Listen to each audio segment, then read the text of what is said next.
Alright, what up, y'all? Double D dice. Crap, so nice. Alright, I'm gonna give y'all a little throw. It's gonna be the Hardway set. Inline straight throw. Thumb, 2 fingers. I'm gonna start diagonal and boom. Start diagonal, boom. So, boom to boom, boom to boom. And it's going to be a little more of a line drive. It's going to, in between a line drive and like a 45-degree arc. So, maybe 30 degrees. Well, that was a little high right there. And we got a 7. And that's why. 4, 3, 7. So, they double pitched. When I throw them too high like that, they do tend to double pitch, which I could easily just make the adjustment and go, what would it be? Yeah, 54, 42, but when I'm throwing them right, they don't double pitch, so, and that was a come out 7, so we'll go ahead and keep going. That's a little better, still landed it a little short. We got a hard 4, which I guess I left that on for my last throw.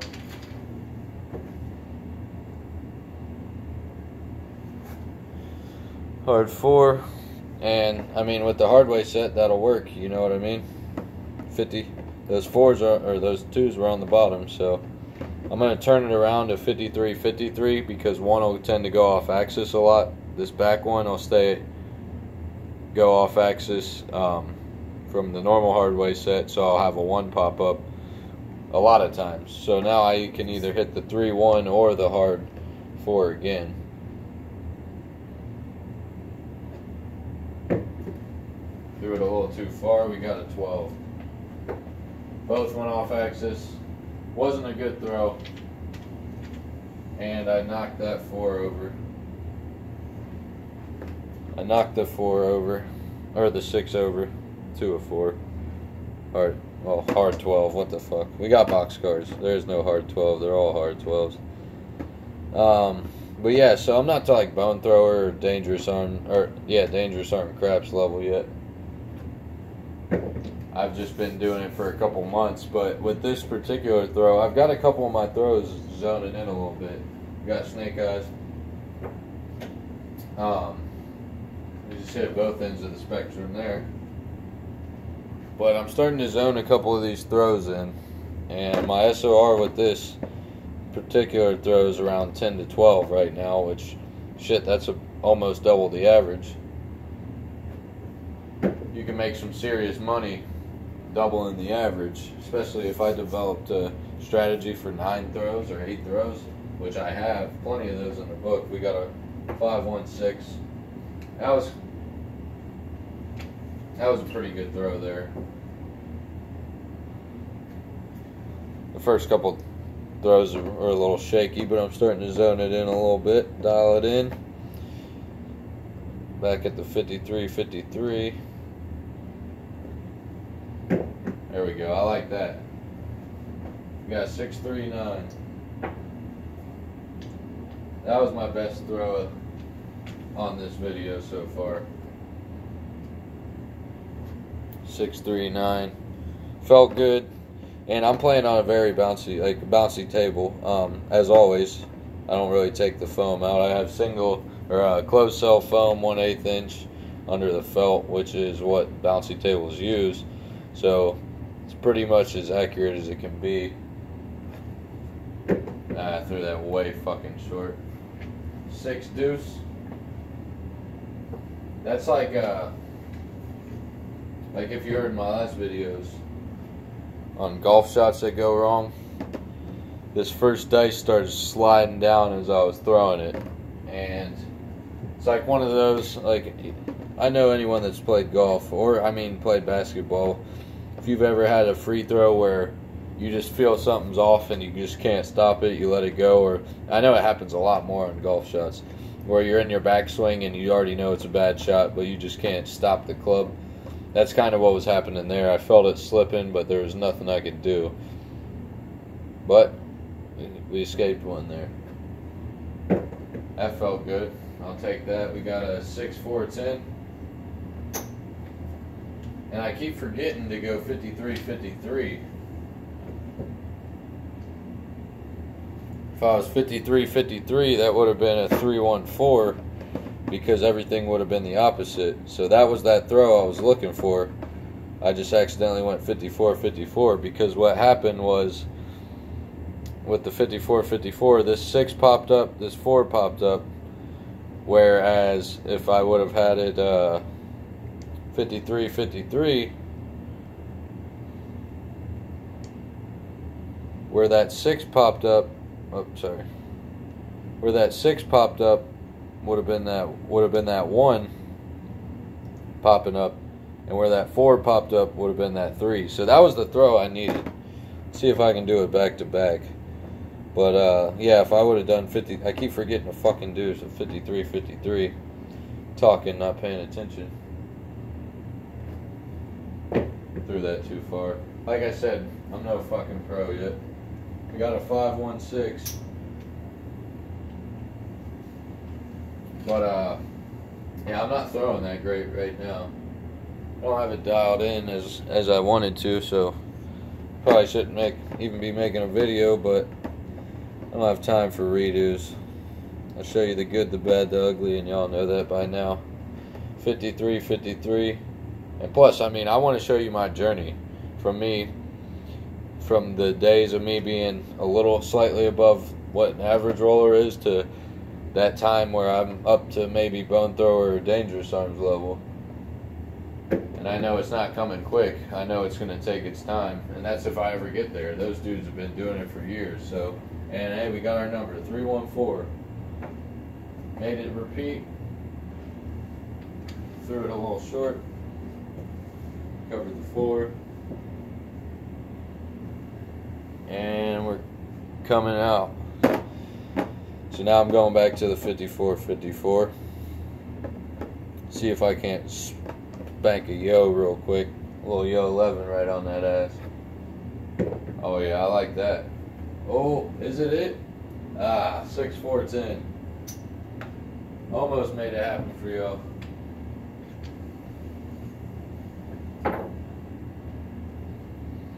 I called the yo and I was pretty damn close.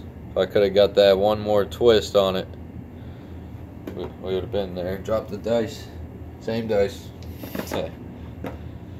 Alright, so I'm going to stick with the 54-54. So that 6 could pop up pretty easily. Let me bang that hard 10 for us real quick. Up off the table. It's not actually off the table. It would have been a hard 8. But when you hear that nice click off of it, it would have been off the table. Would have been a hard 8. I'm not going to mark anything because it wouldn't have counted in real life. I got that wall there, so when I do throw shit off the table, I don't have to go behind the fucking thing looking for them. Alright, let's bang that hard 10. Or that 6-4.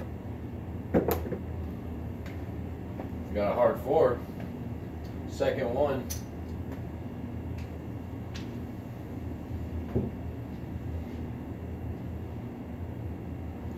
That hard 4 is popping up a lot, which almost makes me want to put that 10 up, or since those 2s are on the bottom, it almost makes me want to flip up to the 23-23, but I'm not going to do that. I'm going to trust the process. No 76ers. Let's hit that 10. Ace, deuce, 3.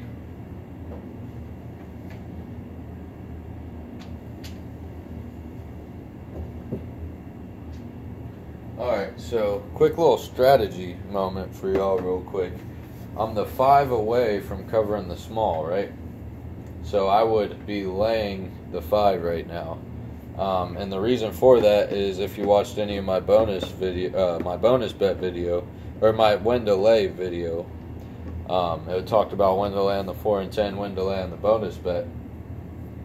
When I'm at 1 away from a small, or a tall, I'm going to lay that 5, because I'd play $4 on the small, $4 on the tall, $2 on the all.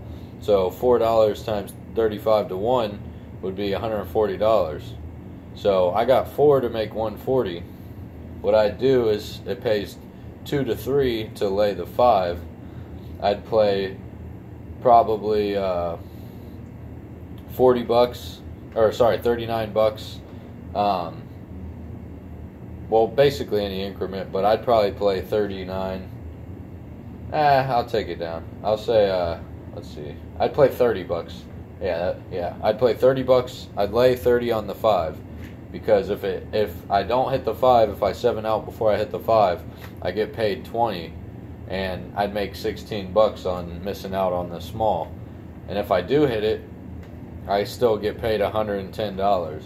So I'm that right now, with only needing one number, I'm guaranteeing either $16 profit or $110 profit. I only need the 11 to hit the tall. Can't lay the 11 though. So I'd be laying the 5 for $30. I'd either make $16 or $110. Anytime you can guarantee yourself profit, no reason not to take it. No reason. Let's hit that 10. Off the table.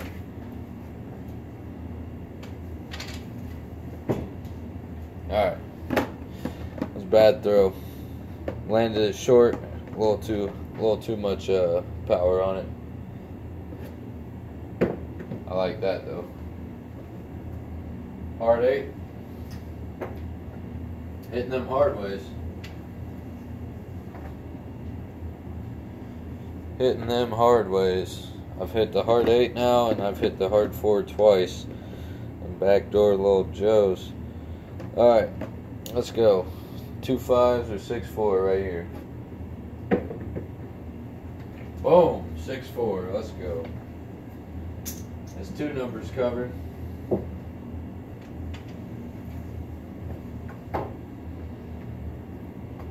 There's 2 numbers covered.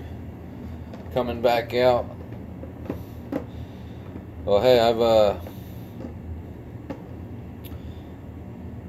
only thrown 2 or 3 throws, which before this, 2 or 3 rolls, I should say.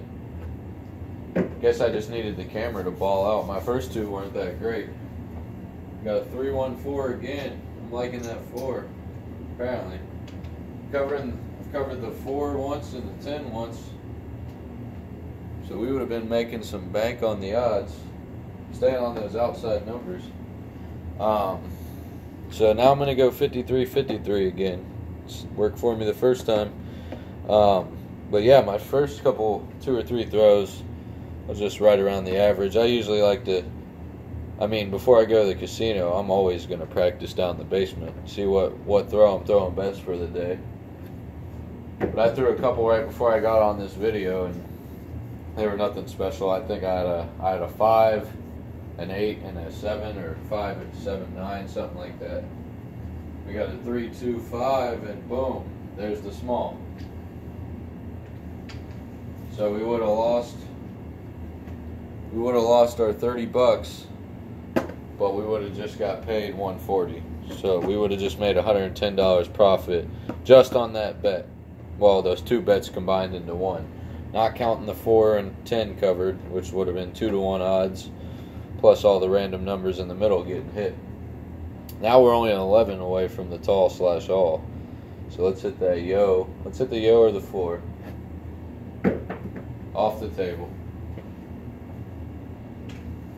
Clicked on the wall. That's another thing, man. These bouncy tables aren't no joke. Like, it's about as bouncy as you can have it. Every now and then I'll slide this little piece of white plastic under it, which will still make it a bouncy table, but it's not as super bouncy, like kind of like it is now. But the casino I go to is pretty fucking bouncy, so I want to have it as real as possible. We got another 5 back to back. 4, 1, 5. But yeah, I want to replicate the casino I play at as much as possible. I want to have it almost down to a T, which I got the same height, same distance, same single cell foam or closed cell foam, 1/8 inch under it. Pretty much everything I can replicate, I will. I thought that was the Yo. It was a 12. So I really haven't. Oh, I just knocked that over. You'll have to trust me. I knocked it over from a 12. I really haven't banged any certain number yet. I've hit the 10 a good amount of times. I guess I've hit the 10 and the 4 a lot. So, which is what this throw will do with the 6 on the outside, or the 1 on the outside. That's why I kind of like the Hardway set, because I could put the 5 on the outside, I could put the 2 on the outside, the 3 or the 4. So it's kind of whatever numbers I want to hit. Now, if I wanted to bang those 6/8s, I'd put the 3 and 4s out there. But if I can hit those outside numbers more than I'm supposed to, that's where the real money's at. Those 6/8s, fuck, off the table. I need to stop talking while I'm throwing. Those 6/8s will come with even regular rollers. So if I know I can control them a little, which I'm not putting on the most convincing display right now, but if I know I can control them a little and hit the numbers that are harder to hit, I'm going to go ahead and do that and make more money. I like that though. 415.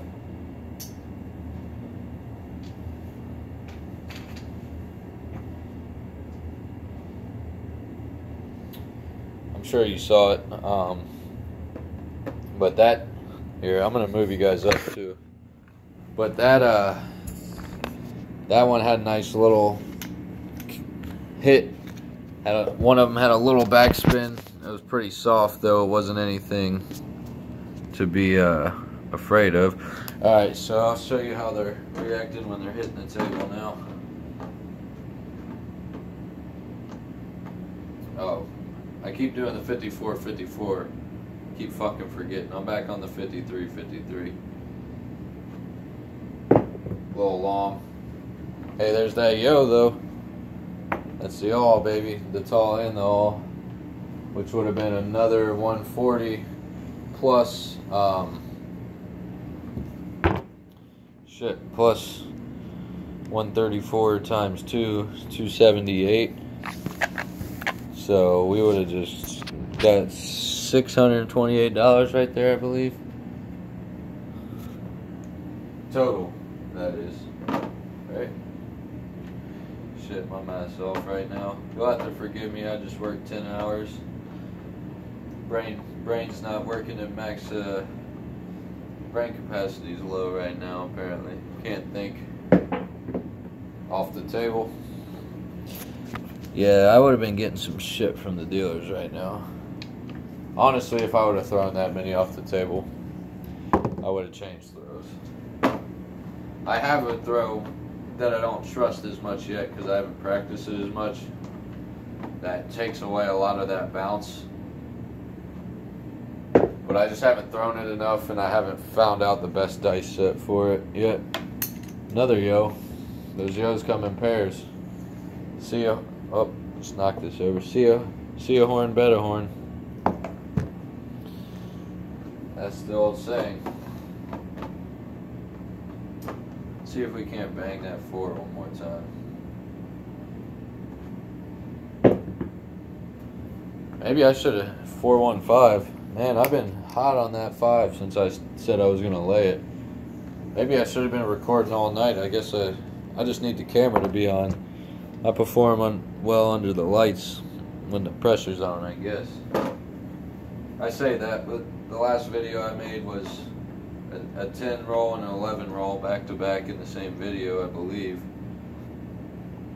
So, but you would take a 10 and 11 roll all fucking night. I mean, if you got a strategy for that, 5, 4, 9. If you got a betting strategy for 10 rolls, shit.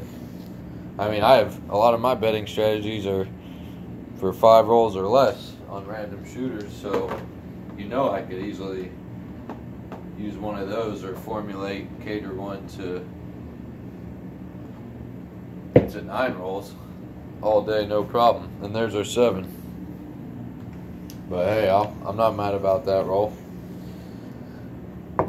It was my like 4th roll of the night. So far, my best one. Just need the lights on. So let's tally it up what we got. And I don't like when people 7 out and then count that as a roll.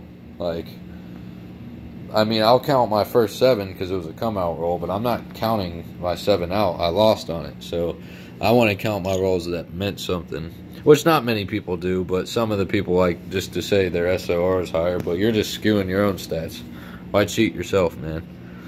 So we covered 2 numbers. I hope I'm not making you dizzy. We got 4 4s. We got 4 5s. Only 2 6s, 2 8s. So that's already 12. We got 2 9s. 14. 1 set come out 7. That's 15. 18 with 3 10s. And then 6 right here, so 20. Nice little 24 roll. I'll take that all day, every day, twice on Sunday. Hey, just to, you guys know the drill. Say hello to my little friends. Time to keep shooting. Let's see. I put out a high risk, high reward strategy right before I started rolling. I like to put my strategies out before I do any practice in rolling because I never know how long the strategy video is going to take, and 2, once I get tired of rolling, I'm ready to go upstairs and call it a night. I don't want to put a half-hour video out after that. So yeah, hope you enjoyed it. Say hello to my little friends. Double D Dice.